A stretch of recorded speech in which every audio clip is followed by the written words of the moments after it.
It sure is nice to come home at the end of a long day and enjoy a podcast. But you know what makes the experience that much better? Relaxing with a few puffs of smoke from my McQueen pipe. At McQueenPipes.com, I was able to find the perfect smoking pipe to suit my nerdy, yet dignified sensibilities. I especially love that each pipe is designed and handcrafted by a true artisan, and that all of their pipes are inspired by fantasy books and movies like The Lord of the Rings. Being a bit of a hobbit myself, my pipe is called the Barrel Rider, but they've also got pipes for wizards, rangers, dragon riders, or even goblins. If pipe tobacco isn't your thing, no worries. McQueen Pipes has got you covered with attachments for vaping or even cannabis. Head on over to McQueenPipes.com and use the code BIOGRAPHERS at checkout to receive 15% off of your entire order. Go ahead. Treat your nerdy heart to something you'll cherish and enjoy your podcast listening experience in style with a McQueen pipe. That's Mac like mac and cheese and Queen like the band. McQueenPipes.com and use the code BIOGRAPHERS at checkout for a 15% discount on your whole order. Cheers, everyone, and happy podcasting.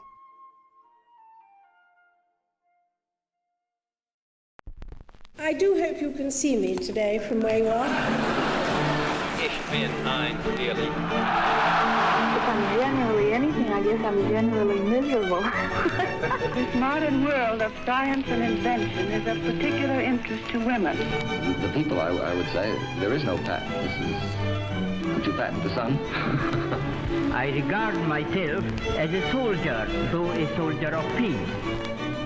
Welcome to the Biographers. People are like, oh, it's only downhill from here. And it's like, what is going on in your life that is like, I don't get it. And that was sort of my perspective with like dude hangouts was like, let's hold each other accountable to a certain standard, which I think is frankly unachievable for most guys. Absolutely. And then let's, put down women. But like now that I've gotten older and I've found the right guy group to hang out with, I think that it's super important because, to some extent, not always, but, to some extent, we deal with our emotions in a similar way. And it's good to have just sort of like-minded folks to hang out with. I totally agree. And if I was to give a silver lining to that, it does seem like that general mentality with men is slowly but surely changing, especially with each generation. It was like when I texted you the other day and was like, hey man, everything going okay? I love you, buddy. Just want to, it's kind of corny, but want to make sure you know that because it's, it's weird and sort of uncomfortable to say that kind of a thing to my dude friend, but it's true. And fuck it, I love him, and exactly. I want you to know that because I'd rather not me get into a car accident next week and die and you not know that. You know what I mean? 100%. Hopefully it doesn't happen or whatever. But just saying. I get what you're saying. So I'm with you, buddy, and I completely appreciate not only our friendship, but Jamie, buddy, if you're out there, man, I haven't seen you in a couple weeks and it's bumming me out. I haven't seen him it's been months His parents were here this weekend, and then I know he's going to Boston next week, and I just miss him. So I hope he's still working on the knives too. I don't know that he has because I don't think he's had enough time, especially with his new job and his commute and everything like that. But it just all the more makes me be like, well, dude, just tell us the weekend and we'll come up and we'll forge on a Sunday or something. Maybe when Otto's not doing too much in the shop or something, just to hang out and screw around and have some fun forging some stuff, So. Man friends. Hey everybody, welcome to the Biographers. I'm Daniel Newman and with me is Akiva Miola. Hello. And we're about to get started onto the conclusion. It sounds so strange to say of Jack Daniel. So soon. I know, isn't it? It does feel soon. Yeah. I'm trying really hard as I get into every one of my new series that I'm approaching, to be more concise and consolidate more of the information and try not to go off onto too many tangents. I think if Jack Daniel was one of my first series, this would have been like an 8 or 9 part series. If anybody here listened to the Mabel series, which I still really enjoyed. I thought it was a ton of fun. I'm putting the Mabel series up on the top. I'll disagree with you on that. It was great. Well, thank you. I appreciate that. Yeah. But I guess in retrospect, I look at it and I go like, man, there were definitely times though where I think a paragraph could have been a couple of sentences and it would have been mostly the same effect. But maybe not. Y'all as listeners, you can tell me if you disagree with that and you said, no, that was the right amount. So I don't know. All right, buddy. Well, you ready to get going here on the last episode of Jack Daniel? I know, it's already so soon. I know. But hey, it's actually been really, really fun. And I'm also, I've discovered something about my brain, which is I unfortunately cannot get going into the next series that I'm working on until I finish recording this series here, because my brain fights itself and starts to confuse information. I feel like it's almost replacing the old character with the new character. Yeah. So maybe that's my ADHD brain, but that being said, I'm almost like strangely looking forward to finishing out this series, because then I can get working on my next person, who I'm still 90% sure that I'm going to do, but I keep getting to this thing of like, but maybe there's another person that I'd rather do instead. I mean, it can always be put on the back burner until you find more interesting, stuff, if you decide to switch up or, whatever. I think one of my initial fears with this next person, who again, I'm keeping it a secret until we get to that point or whatever, but one of my initial fears with this next person is that they're really pretty unknown. Most people don't know this person's name unless they're very vaguely, I'll say, really into this sort of genre of history. Yeah. So it's one of those where there's a part of me that hesitates, because I go, will that make people not want to listen because they don't know who this person was? Or will that make them want to listen more because they don't know? I think it'll make them listen more. A nice, catchy title and a good cold intro at the end of my series, I think is gonna lock people in.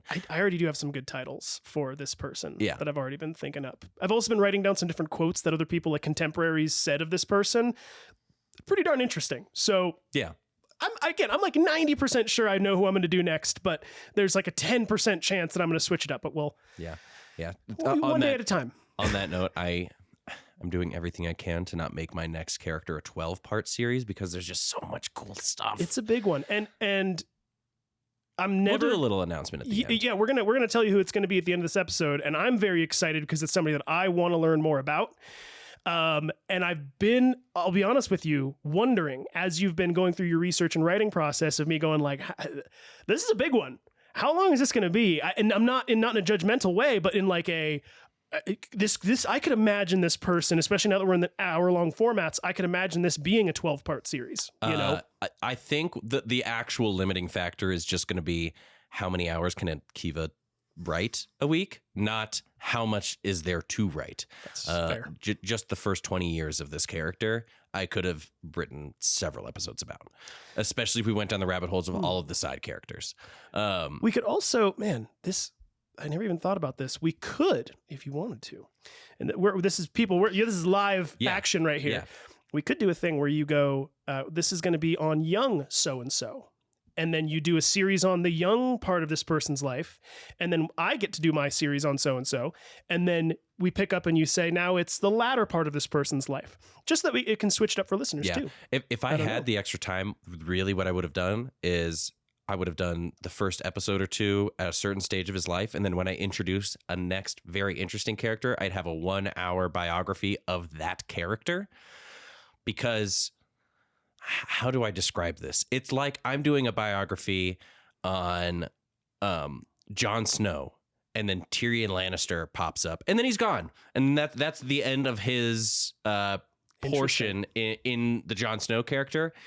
And I'm like, but there's so much cool stuff about Tyrion that I just need to get in. But that's like with Mabel. I'm still convinced that at some point I'm going to do a series on Gertrude Stein. I just think it's too soon and too close to the Mabel series to do it. But it was the same exact thing when it was like Mabel kept touching on to all these other people's lives that I was like, that person already would be a fascinating person to do a full series on. Yeah. I mean, and I get into this with the episode, but just the location for my next character is, if we weren't doing biographies, it would be called The Histories, and I would be writing about this one city. It is so interesting. But anyway, before we get too excited about the next episode, I want to hear the story of Jack Daniel and how he manages to conclude and cement himself as a legacy in American history. Well, let's get into it, man. That's a great little tee up for me. So, without further ado, let's get into the conclusion of our boy, the little guy from Tennessee, Jack Daniel. Now, last time we saw the continuing triumphs of the little guy from Tennessee. Jack continued to build his brand presence in Nashville and eventually won a gold medal for best whiskey in the world at the 1904 World's Fair in St. Louis. But the temperance movement in the United States refused to quiet down, and Jack saw the rise of new enemies of whiskey, like the infamous Carrie Nation. Now, after a disagreement on expanding the company to distill brandy, Jack's nephew Lem, who stood to take over the company after Jack was gone, left the Jack Daniel's distillery altogether to start his own brandy company. A house divided. Yeah. Oh, I didn't even think about that. Good quote. But after Lem got into some legal trouble over some bad mules, Jack was subpoenaed to make his first court appearance. Where we left off last time, Jack was in his early 50s and was just starting to let his emotions and frustrations get the better of him, which led to an increase in food and alcohol consumption. Like all of us, Jack was not happy about his weight gain, which made him so frustrated that he needed a drink, and the self-destructive habit began. It's strange. I kind of feel like Jack was forced to be an adult at such a young age that he never got to be a real teenager, and eventually that caught up with him. I agree with that. I think, when it comes to Jack Daniel, since he was a bachelor, he never really got to have a strong connection with a significant other. His father died at a really young age. I guess he was adopted as well. But then he quickly got into just farm work and then distilling. How am I going to make my fortune? Yeah. How am I going to build a business? I got to go around on my mule and sell stuff. I got to be this person. He couldn't just be a kid for a while. And I get that too with the business. I think now that I've been running Metalwork by Miola, I've been wanting to do that since I was a kid, and there's definitely a lot of opportunities and things that I've missed out on by my more fun-loving friends, where I was like, nah, man, I'm just going to put my head down and work on this. Yeah. That's going to catch up to him eventually. So, and it's true. He just didn't know how to deal with these negative emotions and frustrations that he was starting to have. Now we get to a part in our story that's become something of an urban legend. Now, a popular story is that Jack Daniel died after kicking his personal safe in frustration. Now, this is true and also not true at the same time. Only a few days after he was called to testify for his nephew in court, Jack was at home trying to get his combination locked safe to open. But like on many other occasions, the old safe was giving him trouble. In his frustration, Jack kicked the old safe with his left foot, and apparently pretty hard. The safe was fine, but Jack's toe was not. Now, I am no doctor and we have no x-rays to confirm, but I'm pretty sure Jack broke his toe. For the next few days, Jack walked around with a limp that would not go away, which eventually led to him walking everywhere with a cane. Within a month of kicking the safe, newspapers around Lynchburg were reporting that Uncle Jack was now mostly confined to his bed. But Jack wasn't the only one who was suffering in the United States. Pretty much everyone else was too. Now, remember in episode 3 of this series when I was talking about the stock market crash of 1873 and how pretty much all of us were taught in school that 1929 was the first time the U.S. saw a stock market crash? Well, turns out it also happened in 1907. The crash was instigated by two Wall Street investors named F. August Hines and Charles W. Morse. Charles W. Morse had earned the title of Ice King after creating a monopoly on the ice trade in the U.S. His group was known as the Ice Trust. Ooh, sound familiar? That's kind of a badass name. Not familiar though. Remember we talked about the Whiskey Trust. Oh, okay. Yes. So it's same exact vein. Now, though he would weasel his way out of jail time for the 1907 stock market crash, Charles would later be indicted for war profiteering and fraud. F. August Hines was known as one of the 3 Copper Kings because of his near monopolization of the copper industry in America. In fact, the stock market crash of 1907, which was known as the Panic of 1907, was a direct result of Hines's attempts to completely take over the copper industry. It's kind of boring and complicated, but suffice it to say, when the market crashed, so many people were made destitute that quite a few people took their own lives as a result of the financial loss. Wow. Down in Lynchburg, though, the people were thankfully spared from most of the financial hardship, as Jack, who was on the board of directors for the Lynchburg Bank, called everyone into town to his own 2 saloons to buy them all a drink and assure them that their money was safe and accessible. So That's he basically was like, don't panic, don't take out your money because you're going to close down the bank. We've got your money where you need it to be. Just let us know what you need when you need it. And Jack Daniel basically single-handedly saved Lynchburg from suffering from the economic depression that the 1907 panic caused. Wow. That's actually really interesting. It's pretty amazing, right? And it was very much thanks to the help of Tom Motlow, another Motlow family member, who had been put in charge of the bank's finances some years prior. Once again, Jack saved Lynchburg. While the stock traders on Wall Street panicked in 1907, Jack enjoyed a post-tax profit of over $100,000. Wow. What's that translate to now? Do you know? It's at this point, it's something like a factor of 10, so it's probably closer to $1 million. Wow. Yeah, he was not doing too shabby. I could be slightly off. I didn't check the numbers on this exact one. I usually am pretty good about doing that. I might be a little bit off on those numbers, but maybe on the next episode I can correct it or something like that. We can do a little correction in there. Now, in that same year, Jack's nephew Lem started having conversations with an extremely popular hotel in Nashville called the Maxwell House.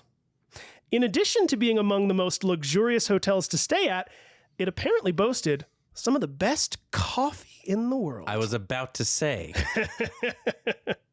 How good was their coffee, you ask? Well, when current United States President Teddy Roosevelt stayed at the Maxwell House in 1907, he said their coffee was, quote, good to the last drop.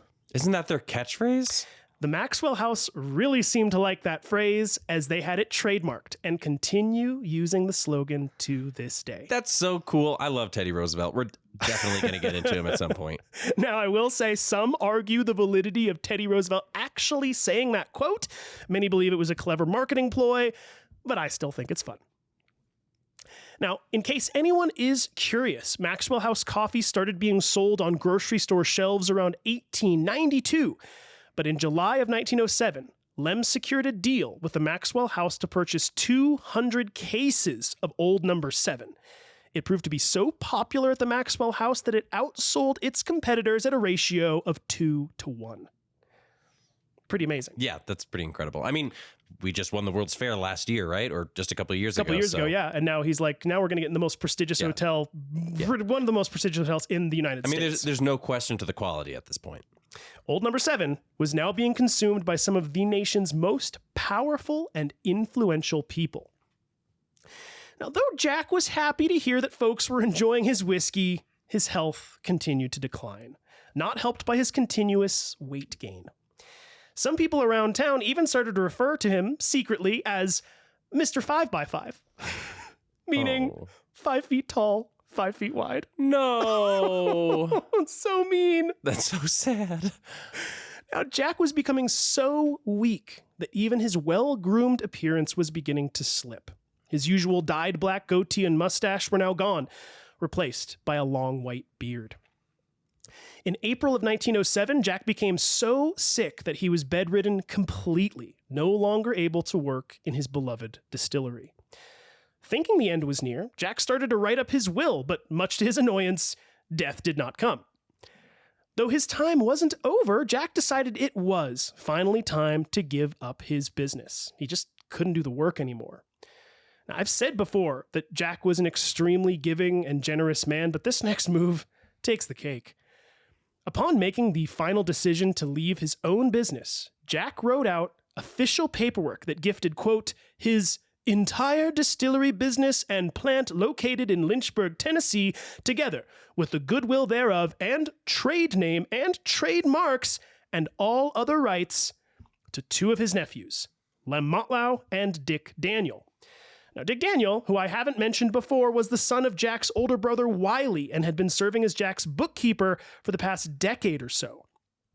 Before the year was out, Lem would buy out Dick Daniel's portion of the distillery for $10,000, and Lem would assume full control on January 1st, 1908.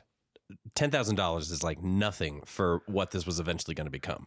I mean, I understand the translation rates and all that, but but I'm actually just about to say this. That might not seem like a ton of money, but Dick Daniel justifiably had fears that within the next 10 years, Prohibition would become law and the distillery would have to be shut down anyways. I guess that makes sense. Yeah. And it's really, honestly, kind of a testament to Jack's character that despite the hardships that he had with Lem, despite the issues that he had with him, he still loved him like a son and trusted him. And trusted him with, I mean, his life's work. His legacy, honestly. Yeah. Now, again, Lem accepted the risk that Prohibition might shut them down. With Lem taking over the distillery, he quickly started to add new variations to his catalog, like Old Number 5, named so because it was aged for less time, and another called Lem Motlow Tennessee Sour Mash Whiskey that was only aged for a single year. To Lem's palate, a year was enough for it to taste right. Additionally, with Lem now being the head honcho, he started to get more into the business of politics and the fight to keep Prohibition at bay. They tried to do things the right way, and in 1907 formed a group called the Model Licenses League, which aimed to spotlight any saloon or distillery that was not operating 100% above board. But not all distillers or saloon owners went along with this, and the reputation of whiskey makers continued to suffer. Thankfully, Lem was smart and had been taught a thing or two from his old Uncle Jack. A friend of Lem's once said, quote, "He had 4 or 5 brains and could talk to several people, add a column of figures as long as your arm in his head, and write checks all at once." That's about Lem, by the way. Yeah. I mean, that kind of sounds like Jack as well, you know? Maybe without the adding up all the numbers. That's true. But apparently Lem really was a super, super smart guy. Now, Jack saw this too, which was one of the main reasons he had chosen Lem to take over his business. As the whiskey industry continued to decline, so did Jack's health. He was gaining more and more weight, was starting to experience blurred vision, and was generally exhausted.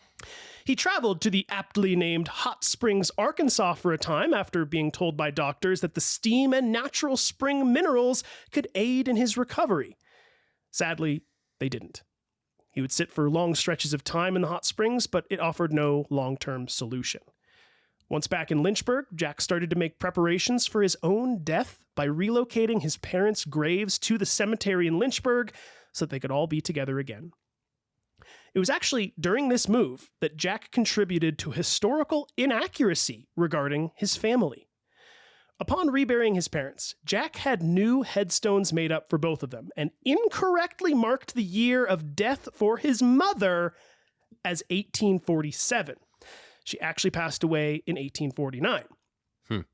Though I could find no evidence to support this, my own personal theory here is that Jack was told his mother died from complications related to his birth, so he assumed the year to be 1847. As I mentioned at the beginning of this series, Jack's actual birth year is unknown, which leads me to believe that Jack was under the impression that he was born in 1847. That kind of makes sense. Yeah. Right? If somebody said, "Oh yeah, she died because of your birth," he was like, "Well, I was born in 1847, so I'm going to put the year of her death as 1847, even though she died in 1849. He would have been 2. He wouldn't have known, he wouldn't have been old enough to know that. Yeah. So again, no evidence to support this, but makes sense to me. Yeah. And do we know that she died like immediately following his birth, or if it was it took a couple years? Okay. Yeah, it took a couple years. So it was like he was the last to be born from his mother. Yeah. Even though he had like 10 other siblings or something like that. And she died from complications related to his birth, but she did not die in childbirth. I see. So apparently it was like a long, slow death, unfortunately. But he would have been too young to really understand that. Exactly. Yeah. But again, it's, to me, I looked and I could find nobody that connected these dots. To me, though, it speaks a lot that he would have put her death year as 1847 if he was under the impression that he was born in 1847. Yeah, that makes sense to me. I'm going to go out on a limb here and say, I think Jack Daniel was not born in 1849 or 1850 like the distillery suggests. I think he was born in 1847. Yeah, I mean, if that's based on his own recounting, yeah. Exactly. Now, with the icy hand of death ever approaching, Jack soon began to think about his ultimate salvation. I mentioned before that Jack, throughout most of his life, wasn't much for religion or church, but like many others do as the end of life approaches, Jack started to think more and more about being baptized. When he approached the elder of his local church, A.J. Willis, about being baptized in private, Willis refused, saying he would need to stand before the congregation and the Almighty God, just like everyone else. I really hope that upon hearing this, Jack responded by saying, "What you talking about, Willis?" Just because the name is Willis? That's why you put that in there? I have to. Oh my I'm a goodness. dorky dummy. Now, not wanting to miss his shot at heaven, Jack conceded to the request, and in April of 1909, at the ripe age of 60, the now obese and mostly crippled Jack Daniel hobbled down to the legendary Mulberry Creek to be baptized. His weight was now substantial enough that 2 additional congregation members were called in to assist the priest in performing the baptism. Oh no. But after a few words of prayer and proclamation, Jack was dunked into the river, and just like that, Jesus was now in his heart. Jack breathed a sigh of relief as the pearly gates were now on his horizon. I'm joking a bit, but Jack really did seem to be a full convert after that. And the priest who dunked him said, quote, "His conversion was one of the most earnest I have ever known." So is he, he was going for it. Yeah. And I mean, I guess it's kind of a, I wonder why the priest ended up saying no to a private baptism. My guess is something along the lines of, he's a pillar of the community. And in order to try to get, the stragglers or something, the whiskey drinkers to pay attention to the Lord, maybe they wanted to make it more public spectacle. I think that's a part of it, but I think that the preacher was, I think he was in line because I was raised very Christian, very religious. I'm not anymore. But I think there was something about it that was like, no, it's not just about you, being baptized and God going, cool, you got my stamp now. It was about going in front of your community and saying, hey, I'm proclaiming for all of you to know. Yeah, this is what I stand for. Okay, that's also fair. Maybe similar to a bar mitzvah. Yeah. You know what I mean? Where it's I not think my perspective was a little jaded there because of the whole prohibition thing, but sure. But yeah, so again, that was, I get it. It's all not really my bag anymore, but I understand. I think the sentiment behind it. Mm-hmm. Now, when the public at large initially heard of his baptism, they were angry, as they had always assumed Jack was a fully dunked member of their club.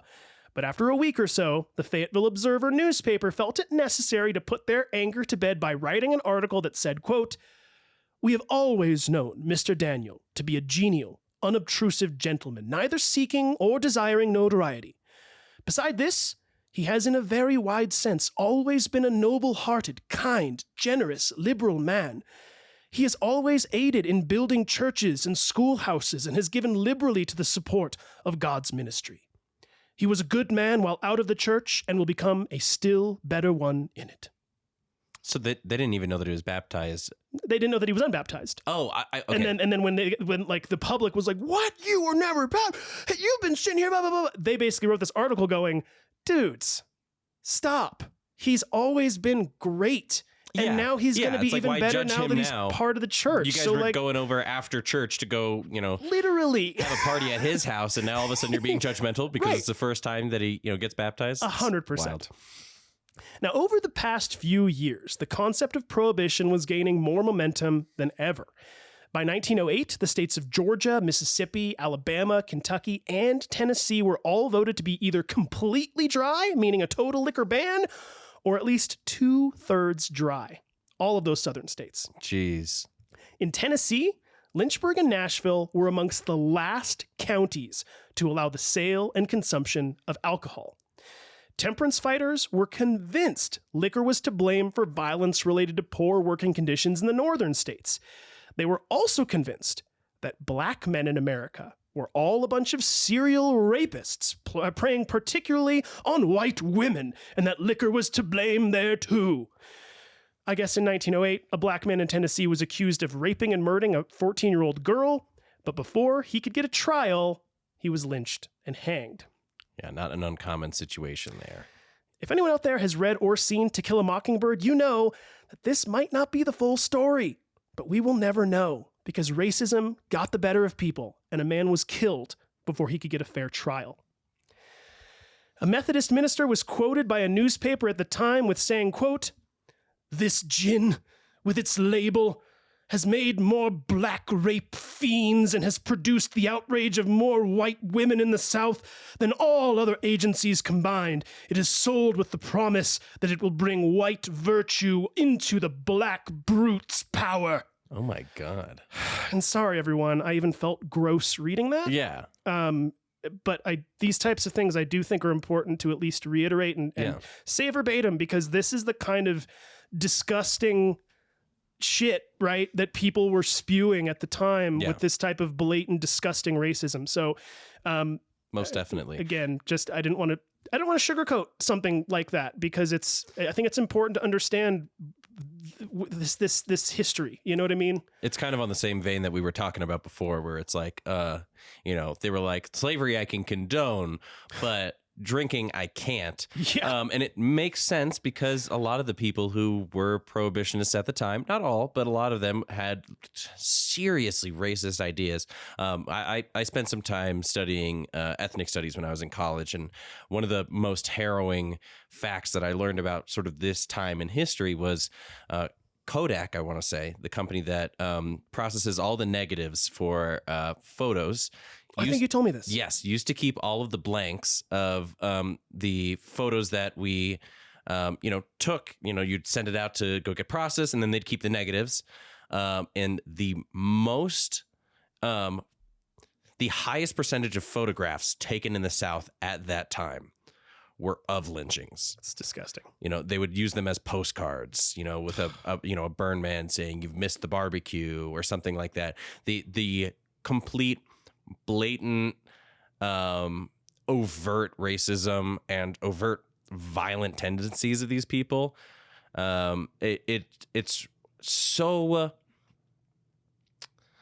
how do I say it's completely an obstruction to the idea that they think that they're going to do anything good for society with prohibition, because these people are the prohibitionists are the ones creating an extremely violent, lawless land at this time.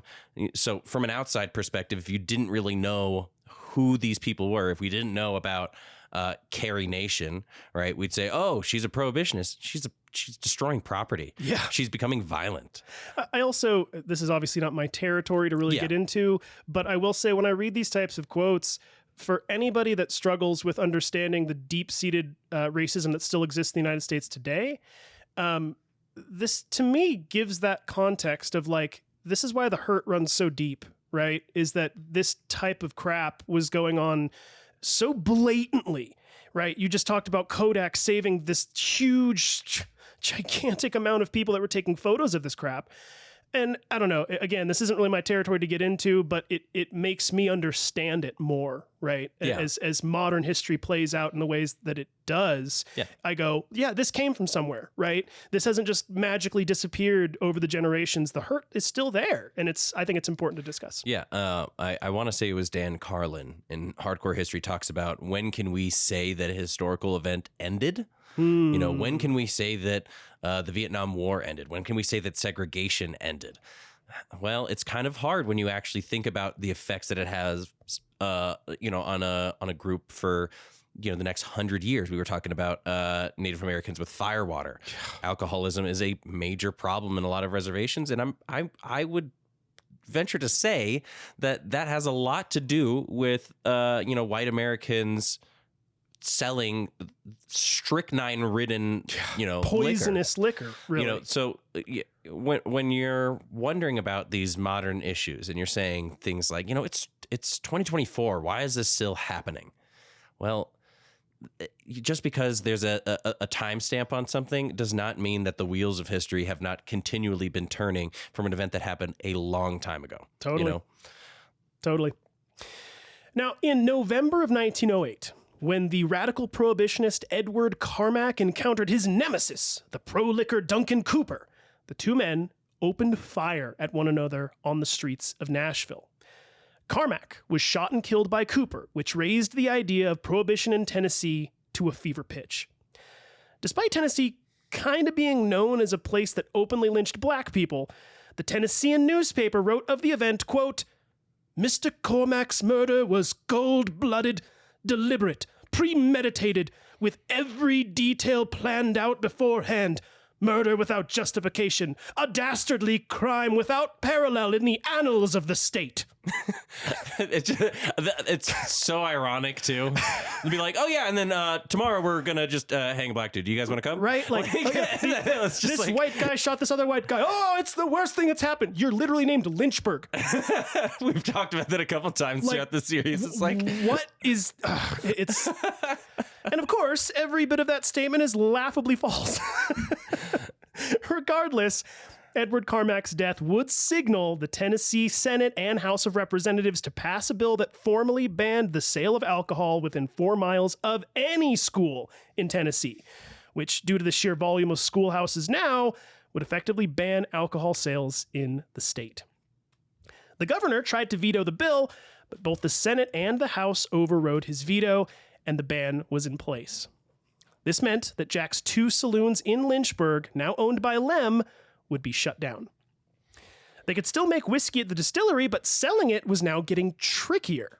As many politicians predicted, this ban would only lead to more illegal activity, like moonshining, speakeasies, and the bribing of government authorities and police officers. I think we're just going to get back to how Jack Daniels started, to be honest. Right? It's one of those where it's like, I don't necessarily go in line with this idea because I don't really like hunting to begin with, generally speaking. But it's like all the people that go, hey, if you want a species to survive, let people hunt because that means they're going to propagate the species more. It's kind of the same thing where it's like, if you ban alcohol, that's not going to make people not drink. Or it's like marijuana here in Colorado, you know? We've seen a huge downtick in the amount of teen use of marijuana since it's become legalized. Exactly. You know? It's like when it's regulated, you have more control over it, you know? To make matters worse, in 1909, Tennessee lawmakers would introduce the Manufacturers Bill, which would fully ban the production of all liquor in the state. It passed and would be put into law on January 1st, 1910, and give current distillers just 1 year to cease operations. That is insane. It's crazy. With the new laws in place, Lem had no choice but to bust his ass making as much whiskey as his distilleries could handle and ship it across state lines to his various warehouses.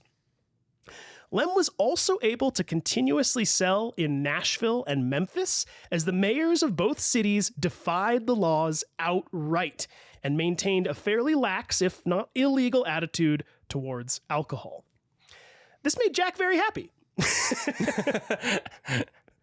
But that wouldn't last too long, however, as in 1915, Tennessee would pass a new law giving the state Senate and House power to dismiss any public official who defied state laws. But Lem saw the writing on the wall and knew he could not continue to operate out of Tennessee. So in 1911, he was packing up his entire distilling operation and heading for St. Louis, Missouri. Interestingly, the laws in Tennessee did not ban the private consumption of alcohol within the confines of an individual's home, and they were even able to mail order booze from out of state. So Lem found that Tennessee citizens who were loyal Jack Daniels drinkers would often order themselves a bottle from the new operation in St. Louis. Huh. That's interesting. Isn't that hilarious? Well, I mean, you're just going to end up with bars in the bottom of people's houses, if we're being honest. That's exactly what was kind of starting to happen, too. Me and my family of one husband and 2 children would like 16 bottles of Jack Daniels. Pretty much, you know. What we're doing in our house, it's private. But none of these new laws and changes were doing anything to help Jack, who was continuing to decline. He had been mostly confined to his bedroom over the past few years, which led to all sorts of ailments.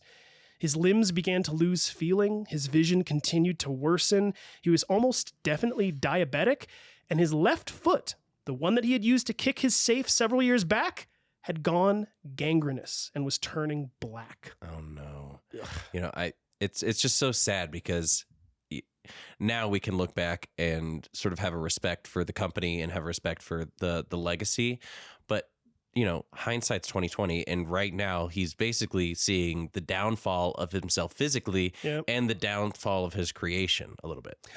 It's so I can't imagine he wouldn't be very jaded at this point in time.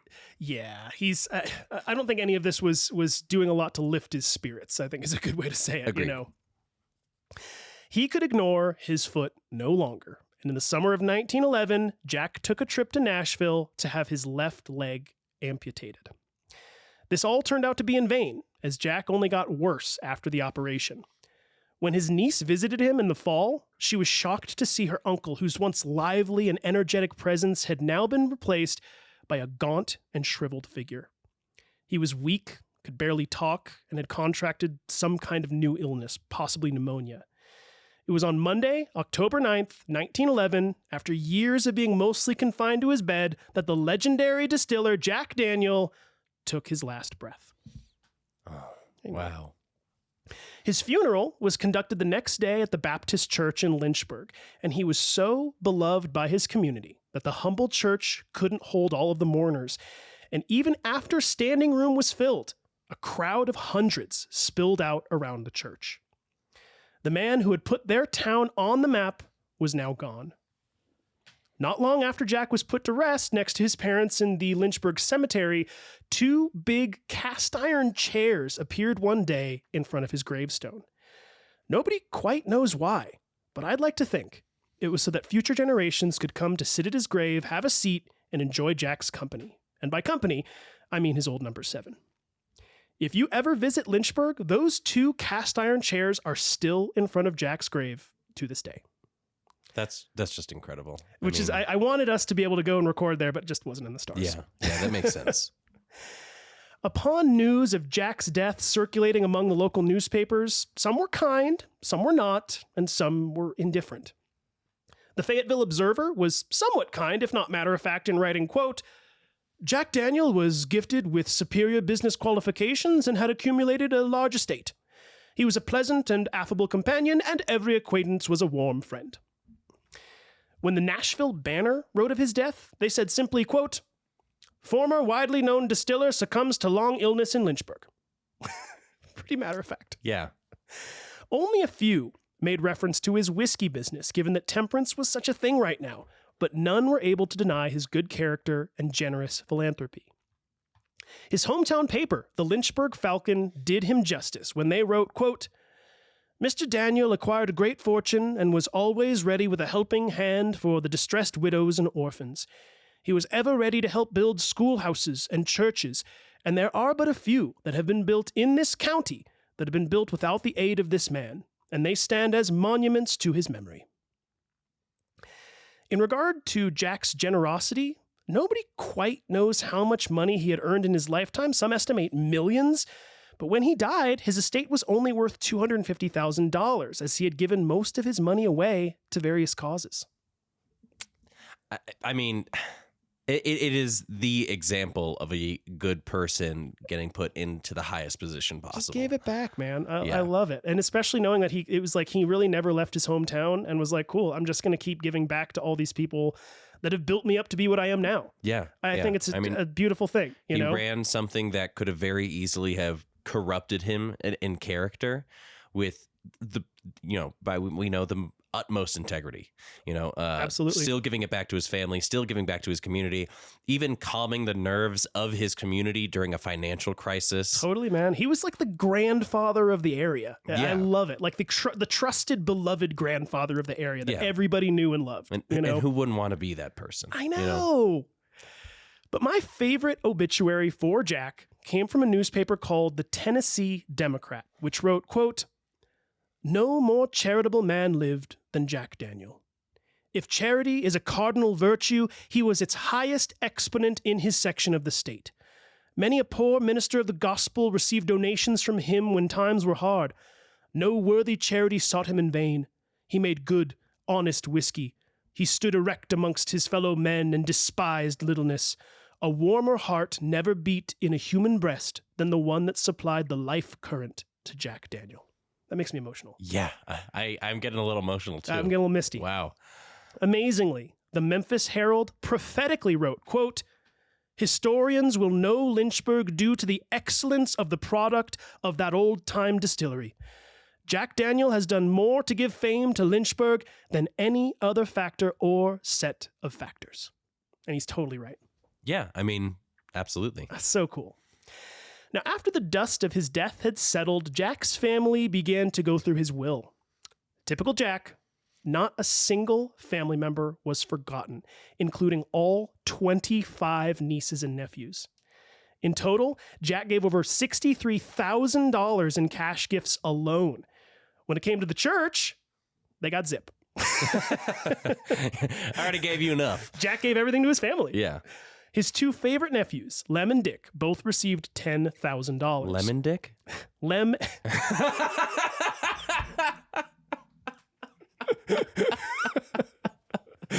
Because we've got Ice King and Lemon Grabs, or sorry, Lemon Dick. Lem and Richard both received $10,000. Dick was even bequeathed Jack's beloved diamond ring that he would wear every day. Good old Uncle Jack. So what happened? You good? Yeah. You still laughing at Lemon Dick? No, you just said Dick bequeathed. We're children. I'm sorry. I'm 35 and you're 23? It's 24, thank you. So and it's the sorry. whiskey talking. Maybe. But it is It's funny. not. It's me talking. I would have done this sober. I'm totally with you. I'm sorry, everyone. We're being childish right now, but it is a little funny. I'm totally with you. I'm good. No, you're not. So, what happened to Lem now that he owned all things related to the Jack Daniel's distillery? Well, the road ahead was tough. Over the next nearly 20 years, Lem had to battle prohibition on a federal level, which lent itself to dealing with gangsters, mob bosses, and many other players in the criminal underworld. In 1913, his distillery in St. Louis burned down, so he had to rebuild the entire thing from steel and concrete.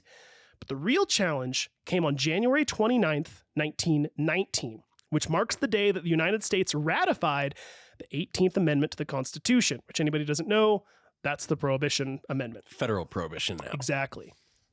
Now, this new amendment put a full ban on alcohol in the United States and would go into effect in 1920. We won't get into a ton, but as many of you know, this led to the rise of moonshining and bootlegging in America, the likes of which have never been seen before or since.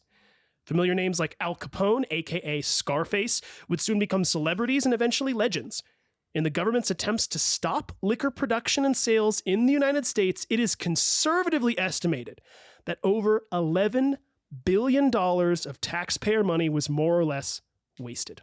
Yeah, I mean, and I would venture to say that more money was made in the liquor business during that time just because the price per ounce got significantly higher. And when they weren't getting taxed on it, all that money was going into those people's pockets, not into the government. Yeah. So they were even making more money on top of it. So it was and people all were around. wondering how Al Capone could run soup kitchens and all that. Another cool character. Interesting character. I don't know if I would call him cool. He was a total piece of shit, but for sure. But now, as the years carried on for Lem Motlow, it seemed that he inherited little of Jack's nature or demeanor and was known to be somewhat tyrannical, even demanding that his 4 sons never marry, as they were to devote their entire lives to his business. that is so excessive. Very. In 1923, Lem agreed to a business deal with a man named R.A. Organ. Organ agreed to buy 893 barrels of Lem's whiskey, in addition to leasing his distillery for $500 a month. Now, Lem wasn't legally allowed to make whiskey at the time, but his new business partner was able to make limited amounts of whiskey during Prohibition for quote-unquote medical purposes. Yes, just like today with many states and medical marijuana, during the time of Prohibition in America, you could get a prescription from your doctor for alcohol. It's for my glaucoma. specifically for drinking. And this, we're not talking about like, I need alcohol for my cuts and scrapes. This was like, no, it's for my mental health. And you could get a prescription for booze during Prohibition. I need whiskey for my mental health. Hashtag mental health day. That's really what it was. I love that. Now, what Lem didn't know was that R.A. Organ was actually working for a bootlegger named George Remus, and they had business plans of their own. They had secretly purchased an empty warehouse next door, packed it with empty barrels, and slowly began to steal whiskey from Lem's warehouse by siphoning the whiskey through hoses and into the empty barrels next door. Straight up. Now, from there, they were going to cut the whiskey with water and sell it for a hefty profit. To mask their crimes, they would add water back into Lem's barrels, assuming he would never notice. When Lem's... What's that? I'm just saying, that's a big assumption considering his Uncle Jack told him to check the barrels like every 5 minutes. Strangely, like Lem didn't really notice. So really? Yeah. So I don't think Lem was doing quality assurance checks. I mean, this is during the time of Prohibition where he was making whiskey illegally at this point it was in St. Louis. Yeah. There probably was a lot of bribing and a lot of... And maybe he turned a blind eye to it, you know? Yeah, something like that. There's probably a bit that he just didn't care either, that he was like, hey, people aren't looking for the best things. I'm just going to assume everything's good to go and kind of go with it, you know? Now, when Lem's medical whiskey started to make its way into the hands of government officials in 1923, they tasted sour water and suspected Lem of foul play. A lengthy legal battle ensued, but Lem's worst offense happened a year later when he got into a physical altercation with a train porter. The porter, who was a black man named Ed Wallace, was trying to check Lem's ticket, but Lem, who was drunk and also a racist, wasn't having it. Lem pulled out a gun, intending to shoot Ed Wallace. But at the last second, the conductor of the train, C.T. Pullis, jumped in front of Ed and took the bullet for him. Pullis died the next day, and Lem was thrown into jail. When everything went to trial, Lem's lawyer really played up the fact that he was intending to shoot the black porter, not the white conductor. Oh my God. Well, surprise, surprise, the all-white jury sided with Lem, and the verdict was returned not guilty. What? But, I mean, where is this? Is this in Tennessee? No, this is, I believe this was in Missouri. Man, that is great. He was like, I meant to murder someone, but it wasn't the white guy. And they were like, oh, good point. You're going to go.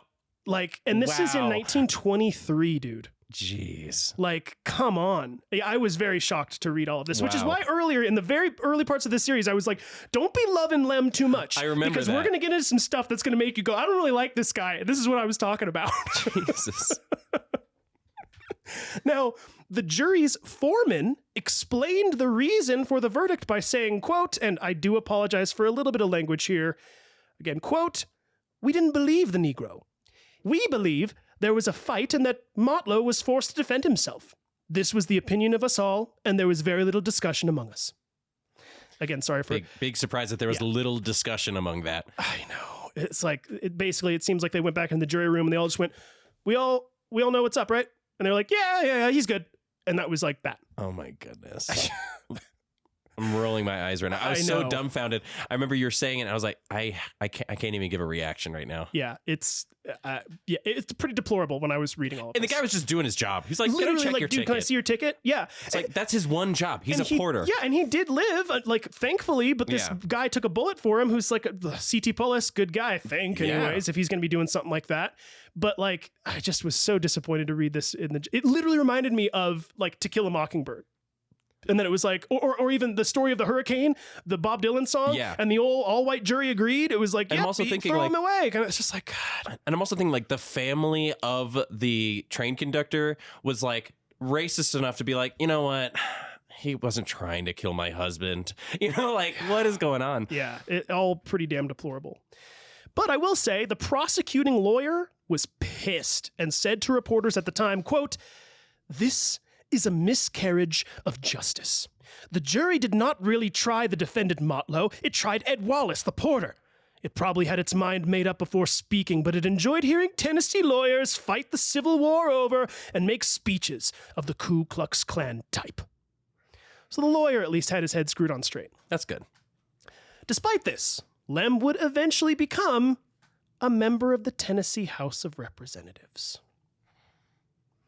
Why am I not surprised? Why am I not surprised? Just such a heavy sigh. In 1933, Prohibition in the U.S. was repealed, and Lem would resume operations of the Jack Daniels distillery. To note, this whole ordeal, killing a man, making whiskey illegally, all of it, was a deep point of family shame, and all of Lem's children and grandchildren rarely spoke of it. Yeah, I mean, I'm thinking about this. I'm thinking about what Jack would have thought about this. Yeah. Especially he knowing would have been that so disappointed. So disappointed. His mentor was a freed slave. Yes, and that he admired and loved friends, and respected, and he called him family. And by the way, I wanted to tell you this. I didn't write it in, but I was thinking about it the other day. The whole notion of calling somebody uncle, like in Hispanic culture, saying like tío and tía. Yeah. Same exact thing. So if you were saying, hey, Uncle Jack, it was the sign of respect. It was like saying, not only do I think you're cool, but like, I actually really respect you enough to call you my aunt or my uncle. Like, you feel like family to me. Mm-hmm. So Uncle Jack calling him Uncle Nearest really meant something. It wasn't just a nickname at the time of like, hey, Uncle Nearest, whatever. It was like, no, eventually Jack got to be called Uncle Jack. So he really did have a deep love and respect for this guy. Yeah. So yeah, I completely agree. I think he would have been ashamed of his uncle, or pardon me, of his nephew, if he had been alive to hear about it. Thinking about the time that they were alive together, he was already a really, really rocky situation. I bet you it was sort of a sigh when he did hand the keys over to Lem. He's like, yes, he's a problem, but he's the only person that I trust with and he this. Believed in him. He was like, I think he's going to be better. But that would have been such a huge letdown if he was still, alive at the time. I agree. I think if he had seen all that stuff go down, he would have just been like, all right, give me the distillery back. I'm giving it to somebody. Like, yeah. it would have been that level of disappointment. Just like, I'm pretty ashamed of you right now. Yeah. So anyhow, now as the years went on, Lem, despite being a pretty shitty person, it seems at least did his Uncle Jack the honor of carrying on the tradition of making high-quality whiskey. When World War II broke out and the United States temporarily banned distillers from using A-level grain to make their spirits, Lem straight up shut down the distillery until he could make his whiskey with the right corn. They did, I believe, continue to make disinfectant alcohol during this time for the war effort, so they at least were still operating, which qualifies them for the longest continuously operating distillery, but yeah, just something to consider. Yeah. This resulted in a growing cult following of Jack Daniel's Old No. 7 as it was harder to get. Its scarcity only led to its value as whiskey drinkers that were in the know sought it out religiously. Before long, Old No. 7 was being sipped by politicians like Franklin Delano Roosevelt, Winston Churchill, and J. Edgar Hoover. Novelist William Faulkner was also known to be a big fan of Jack's. In 1951, Fortune magazine wrote a full article about the largely unknown Tennessee distillery, and its popularity soon began to explode. Frank Sinatra is often cited as one of the main reasons Jack Daniel's Old No. 7 rose to the prominence that it still enjoys to this day, and he was such a massive fan that Old Blue Eyes was even buried with a bottle of Jack Daniel's in his casket. Wow. So to this day, there is a bottle of Jack Daniel's in Frank Sinatra's grave. That is honestly so cool. It's pretty neat. At least the reputation managed to continue, and wow. And continue to go on, despite Lem being Lem. So as we close the book on the life of Jack Daniel, my hope is that you all walk away with a better understanding not just of whiskey in America, but of America itself. In many ways, the story of Jack Daniel is the immigrant story of the American dream. Like many before him and many since, Jack's family came to America with dreams of a better life, but through struggle and determination, he was able to rise up into prosperity. And it makes me happy knowing that such a strangely important piece of the American tapestry came from such a hardworking, determined, friendly, giving, kind, and accepting person. In the year 2000, Jack Daniel's Distillery ran an ad with the phrase, quote, "In any bar in America, you know someone by name." I would wager that today you could rerun that same ad but change the phrasing to say, quote, "In any bar in the world, you know someone by name."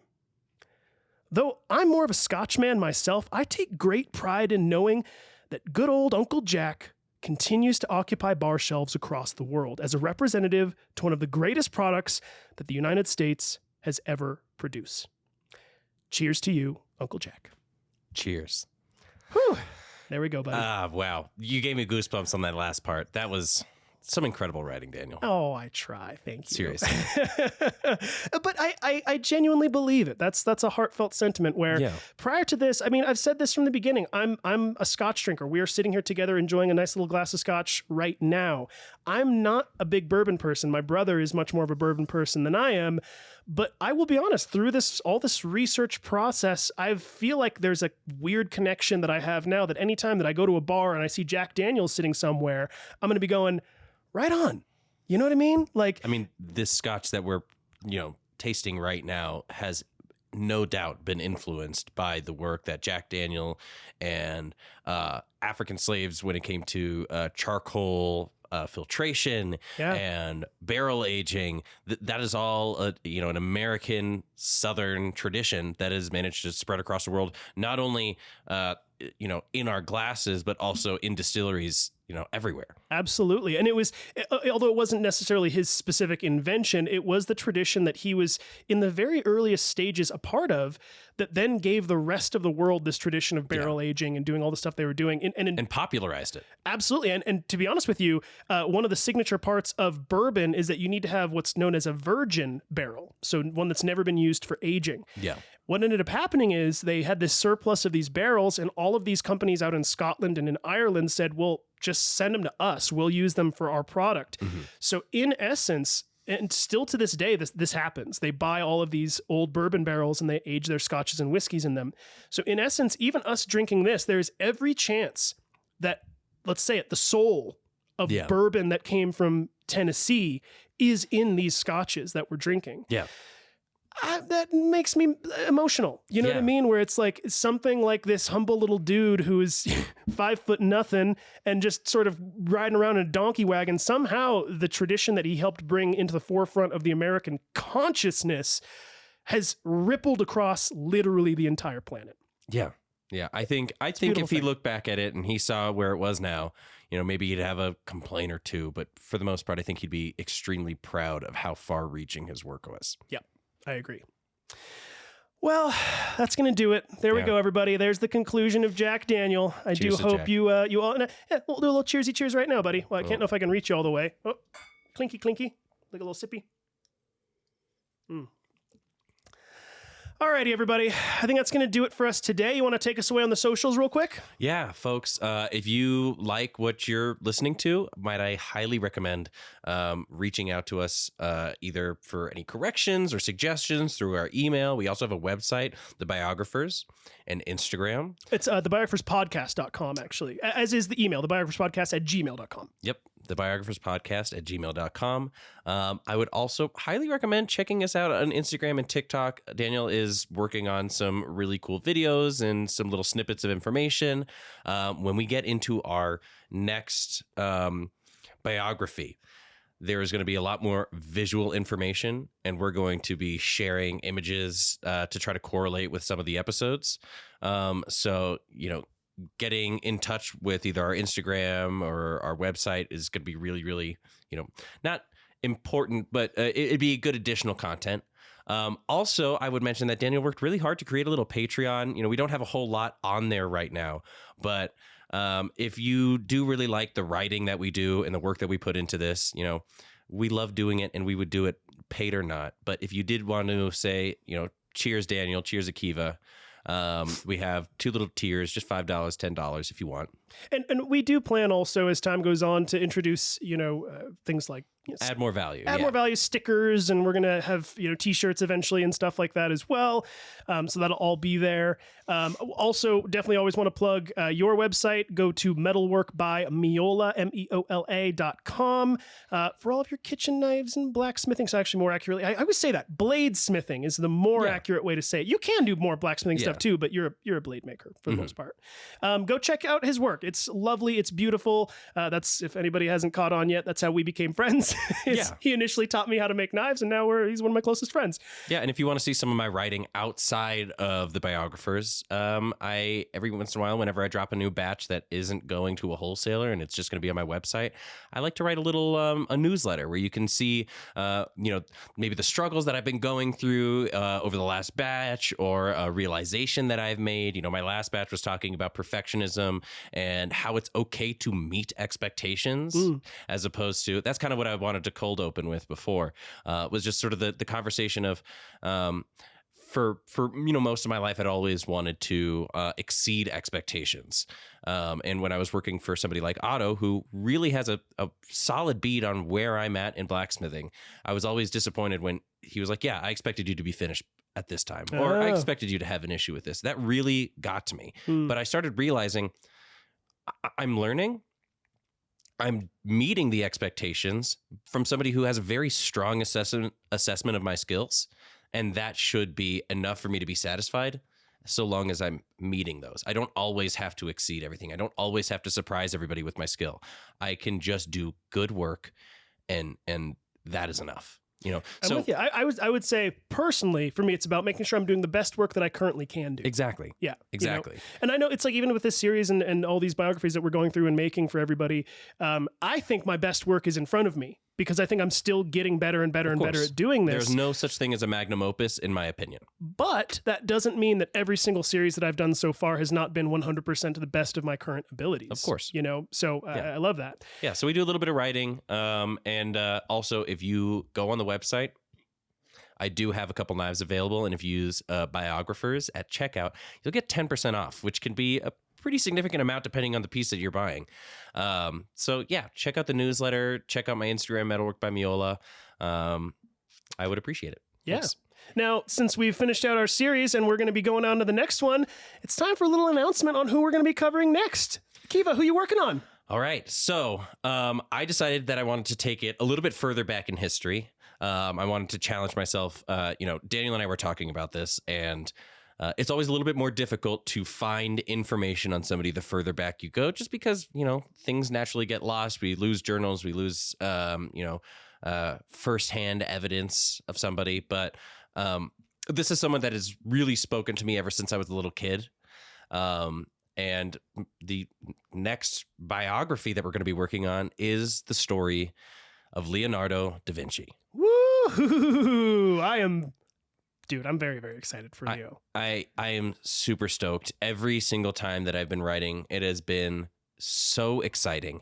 Every turn, some things that seemed just a basic fact of his life were things that I had never even understood. And really, like I was talking about at the beginning of the episode, the people that Leonardo brushes into, the people that he manages to learn from, the things that he manages to pioneer, both in art and in my personal preference in invention, are significant. His personal life is significant. Mm-hmm. The way that he thinks is extremely relatable, and I think people are really going to find him as demystify sort of this character that we sort of see as this all-knowing, what I call, I was telling Daniel, one of the wizards of history. That's a great way to say it. People like Socrates, Galileo, Da Vinci, we kind of always see them as these permanently old, fairly static people who happen to know everything about history already, when in reality, he was this bright-eyed, very attractive, excitable, energetic person who was just craving information from everybody. So I'm really, really excited to get in on this. I've got lots and lots of writing to do before our next episode. And I hope you guys are going to like the next biography. And let me look it up really quick. I just want to make sure that I have the dates right here. That episode, we're gonna be taking just a week off after this series. I wanted to put that out there. So this episode should be dropping on June 15th. We're going to take off the 22nd. We might do, I'm kind of thinking about this, maybe just a little, it has nothing to do with biographies, might just get on the mic and talk for 45 minutes and chat. If y'all are interested in just hearing us, talk nonsense for an hour, we can absolutely do that. We might just do that to keep up the, whatever the release schedule sort of thing. But Akiva's first episode on Da Vinci is going to be on June 29th, everybody. So in case you were kind of curious about that, or if you were wondering when, if like we missed a week or something like that, that's the reason why. We just want to give ourselves a little bit of breathing space and extra room to really, again, like we kind of said a second ago, do the best work that we can do. Yeah, it's a dense character. It's not quite as much as Queen Victoria, but there is lots of analyzation of a lot of the works. We were talking about he didn't necessarily keep a journal for the first portion of his life, but we can learn a lot about him. And art historians, as you know, art tends to make a lot of money. So there's a lot of money in learning everything that we can about an artist like Da Vinci. And just from analyzing paintings and drawings and the bottega that he started working at, the art studio, there's so much to glean from this character. And like I said, he is brushing up against figures that you're like, oh my God, they all lived at the same time. They all interacted with one another. Totally. Inspiration for, we were talking about Game of Thrones, huge inspiration for characters that you would find in Game of Thrones or other fantasy settings, political dramas, ideologies that would change the course of history. Are all happening in this one little section of time for him, the Renaissance period. And not only is Da Vinci's life incredible, but the life that's going on around him is. I'm very, very excited for many reasons. One of the reasons I made this podcast was because I wanted to be able to, with somebody else, get the podcast that I wished existed, right? Agreed. So you going over somebody like Da Vinci he was on my list of potential biographies in the future. I don't think I've ever told you that. He was on my, in my phone, I have this running list of people that I'm interested in doing stories on. He was on that list already. And I was like, man, that would probably be a really cool one. So I'm excited just to hear from you. It's like, you're going to be giving me a podcast that I wanted to be listening to.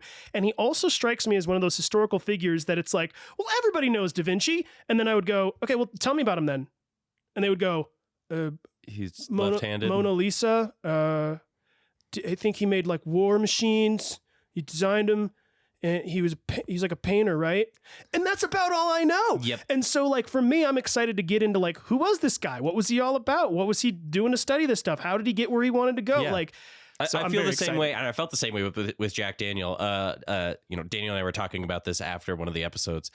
If you notice, there are long periods of of these last couple episodes where I'm not saying anything because I was a listener previous to being a host, and this is just an opportunity for me to hear one of my favorite podcasts live in real time. So, it makes me happy that it's one of your favorites. It is. It really is, and sometimes I don't have anything to say because what you're saying is so incredible. I know you're waiting for a pause and you're like, react. No. It's sometimes I just give you a look like anything you want to say, and if not, I'll keep going. Yeah, exactly. But like most of the time, I'm like, man, this is so good. I could just listen to this, the whole time. And I'm sad when our recording sessions are over. Not only because this is fun to do with you, but because I can't wait for the next episode. Yeah. And that's why I'm always excited when we get into the next series too. So I'm very, very stoked to get into the life of Da Vinci. And again, that's going to be on June 29th, I think is what I said. Mm-hmm. So hopefully everybody's looking forward to that. But I think we've said all that we need to say, so we'll go ahead and shut it down for today. Really grateful for everybody listening. I hope you liked the series so far and you continue to enjoy the content that we produce for you. And like I've been trying to say at the end of every episode, remember, ignorance is not stupidity, it is the absence of knowledge, and I do hope you all learned something today. Take care, everyone. We'll see you next time. See ya. Bye. You've been listening to The Biographers. For more information, please visit thebiographerspodcast.com.